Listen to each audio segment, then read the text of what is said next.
Une pile morte, ce n'est pas une pile qui n'a plus d'électrons. C'est pire, c'est une pile qui a encore des électrons, mais qui n'arrive plus à les faire bosser. Aujourd'hui, on répond à une question faussement idiote. Quand une pile se vide, est-ce qu'elle se vide vraiment d'électricité? Ou est-ce qu'on raconte n'importe quoi depuis l'enfance? Dans cette vidéo, tu vas comprendre pourquoi une pile usée n'est pas un seau vide, pourquoi les électrons ne disparaissent pas, et ce qui s'épuise vraiment dans une source électrique. Et si à la fin tu ne regardes plus jamais une pile de la même façon, tu t'abonnes. C'est le pacte QQQPC. C'est scientifique, mais c'est sans contrat chez le notaire. La question du jour, c'est quand une pile, une batterie ou une source électrique se vide, est-ce qu'elle manque d'électrons? Et franchement, la question est excellente. Parce que dans le langage courant, on dit « la pile est vide, la batterie est à plat, il n'y a plus d'électricité ». Donc naturellement, on imagine un truc comme ça. Au début, la pile est pleine d'électricité, on branche une lampe, les électrons partent, et quand il n'y en a plus, pouf, pile morte. C'est simple, c'est visuel, c'est pratique, et c'est faux. Enfin, pas totalement faux dans l'idée, il se passe plus rien, mais techniquement, c'est pas ça. Une pile usagée, ça ressemble pas à un frigo vidé par un adolescent à 23h42. Il ne manque pas les électrons. Ce qui manque, c'est la capacité à les faire circuler en fournissant de l'énergie. Et là, on attaque le cœur du bazar. Parce qu'avant de demander si une pile manque d'électrons, il faut demander un truc encore plus simple. C'est quoi exactement le courant? Un courant électrique, c'est pas une matière magique qui coule dans les fils. C'est un déplacement de charge électrique. Dans un fil métallique, ces charges sont surtout des électrons. Mais attention, les électrons ne sont pas fabriqués par la pile comme une machine à popcorn. Ils sont déjà présents dans les matériaux conducteurs, dans le fil, dans les bornes, dans les parties métalliques du circuit.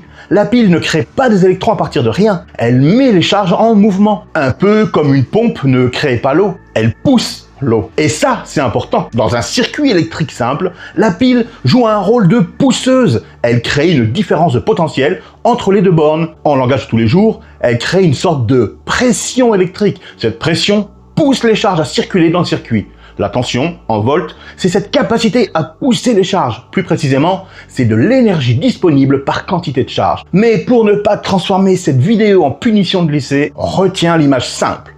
La tension, c'est la pente. Le courant, c'est ce qui descend la pente. La pile, c'est ce qui maintient cette pente. Et quand la pile est morte, c'est pas qu'il n'y a plus de pile à faire descendre, c'est que la pente s'est effondrée. Alors oui, je sais, on a envie de dire, mais si la pile alimente une lampe, les électrons sortent bien de la pile, non? Oui et non. Dans une pile ou une batterie, il se passe deux choses à la fois. À l'extérieur, dans le fil, les électrons circulent. Mais à l'intérieur, dans la pile, ce sont pas des électrons qui traversent librement l'électrolyte, comme dans un fil métallique. Ce sont notamment des ions qui se déplacent dans l'électrolyte pour équilibrer les charges. La pile organise une réaction chimique et cette réaction pousse les électrons à passer par le circuit externe. Et au passage, ils peuvent alimenter une lampe, un jouet, une télécommande, une Game Boy ou une balance de cuisine qui s'éteint pile poil au moment où tu veux peser ta farine. Donc oui, les électrons circulent. Mais non, la pile ne se vide pas d'électrons comme un seau qui se viderait d'eau. Pourquoi? Parce que la matière reste globalement neutre. Si une pile perdait massivement ses électrons sans compensation,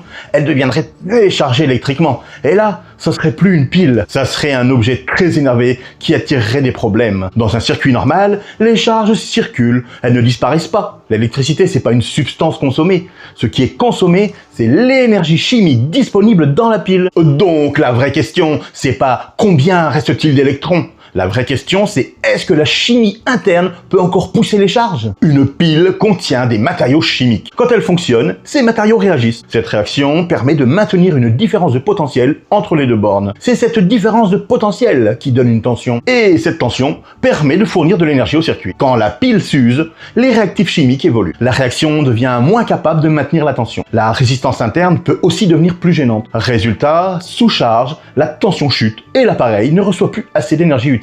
Voilà exactement pourquoi une pile morte peut encore afficher une petite tension à vide sur un multimètre, mais s'écrouler dès qu'on lui demande de faire un vrai effort. C'est comme un collègue qui dirait « Oui, je suis disponible » et dès que tu peux porter un canapé, disparition du réseau. La pile n'est pas forcément à zéro absolu, elle est juste incapable de fournir correctement l'énergie demandée. Elle contient encore de la matière, elle contient encore des charges, elle contient encore des électrons, mais elle n'a plus assez de capacité utile à maintenir la tension pendant que le courant circule. Donc, elle ne manque pas d'électrons, elle manque de moteur chimique. Là, on va prendre une analogie. Elle n'est pas parfaite, mais elle sauve les neurones. Imagine un circuit fermé avec de l'eau. Tu as des tuyaux et tu as une petite roue à eau et tu as une pompe.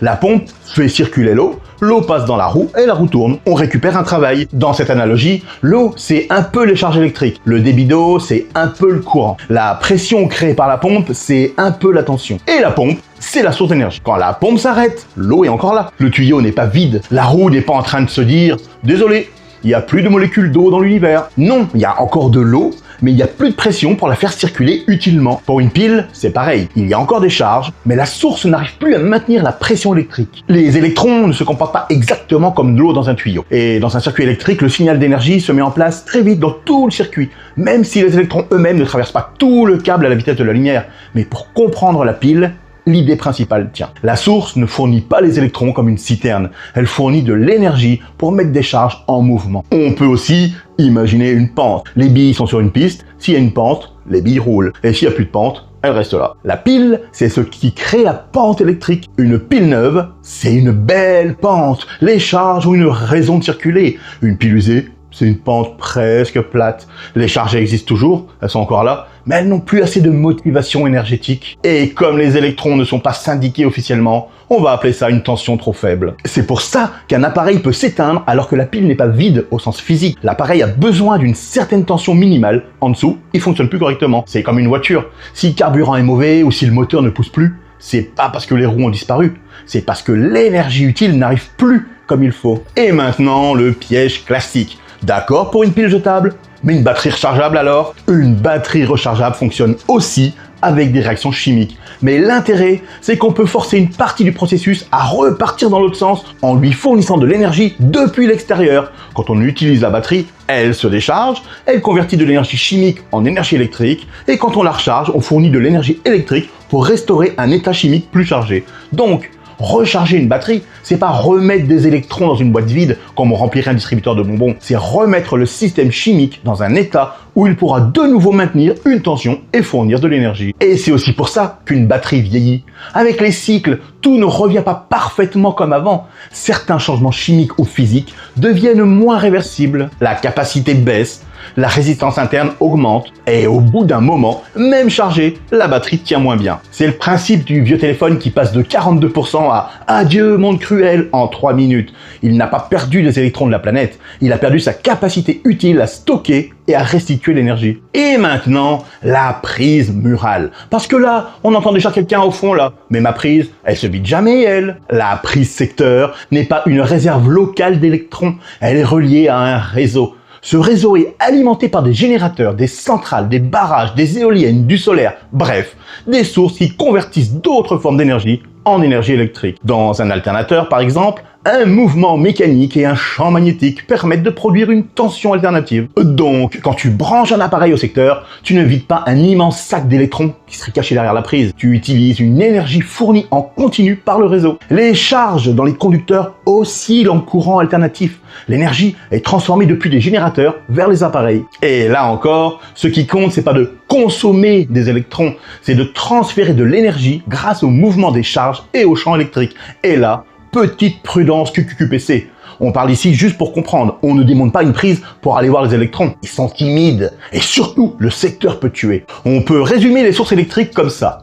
Une pile, elle transforme de l'énergie chimique en énergie électrique jusqu'à ce que la réaction utile ne puisse plus maintenir la tension. Une batterie rechargeable, elle fait exactement pareil, mais qu'une chimie conçue pour être en grande partie réversible. Une prise secteur, elle donne accès à un réseau où l'énergie est produite ailleurs en temps réel. Un alternateur, il transforme du mouvement mécanique en énergie électrique. Un panneau solaire, il transforme l'énergie lumineuse en énergie électrique. Mais dans tous les cas, l'idée centrale reste exactement la même. La source ne vaut pas parce qu'elle possède des électrons. La matière autour de nous possède déjà énormément d'électrons. La source vaut parce qu'elle peut créer ou maintenir une différence de potentiel, donc fournir de l'énergie aux charges. Avoir des électrons, c'est banal. Pouvoir les faire circuler utilement, ça, c'est un vrai service. C'est un peu comme avoir une salle pleine de gens. Si personne ne sait où aller, c'est pas une organisation, c'est une file d'attente à la préfecture.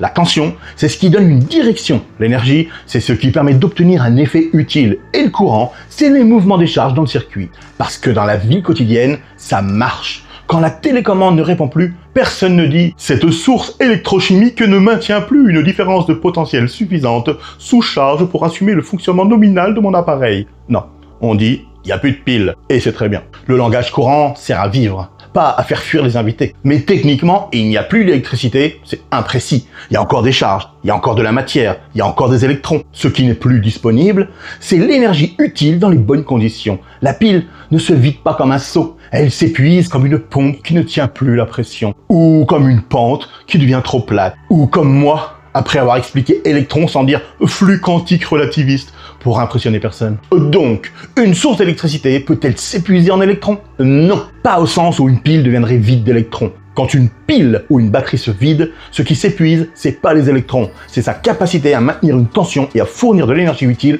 dans les circuits. Les électrons sont encore là, mais la chimie, la pression électrique, la pente énergétique ne font plus correctement leur travail. Une pile morte, c'est pas un désert sans électrons, c'est une usine chimique qui a plus assez de marge pour pousser des charges. Et c'est probablement la phrase la plus sérieuse jamais prononcée à propos d'un objet qui finit dans un tiroir avec 3 trombones et une clé inconnue. Si tu as une prochaine question idiote qui mérite une vraie réponse, mets-la en commentaire. Plus elle a l'air bête, plus elle a de chance d'être excellente. QQQPC, qui, quoi, quand, pourquoi, comment.